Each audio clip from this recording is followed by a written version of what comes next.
extrême est de retour. Charles Edrich est en ce moment à La Rochelle. Il vient préparer avec son futur coéquipier, le skipper rochelais Pierre-Marie Bazin, son nouveau périple. Cette fois, les deux hommes s'élanceront dans les mers glacées du pôle Nord.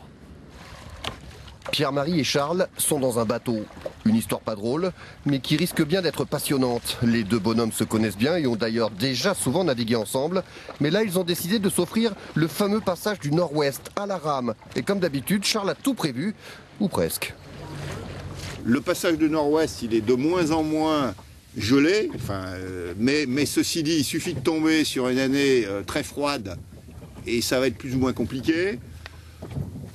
Toujours pareil, on peut se blesser, on peut tomber malade. Servir de petit-déj pour les ours polaires, ça peut s'occuper. Il y a les ours polaires quand même, très important. Et puis quand on avait fait le tour du monde par les deux pôles, on était déjà passé là-bas.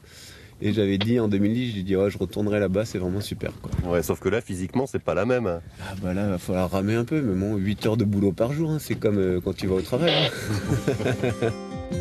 Charles Edrich, vous en avez sûrement déjà entendu parler. Le tanker derrière moi s'est détourné.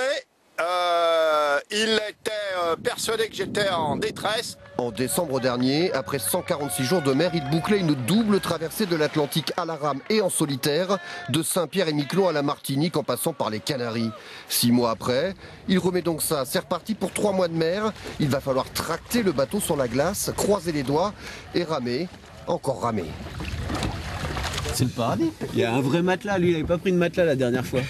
Moi j'ai pris du confort, regarde. Un matelas de 10 cm d'épaisseur, on va être bien avec ça. La croisière s'amuse quoi. Ah bah voilà, nickel. Pas drôle l'histoire, à voir.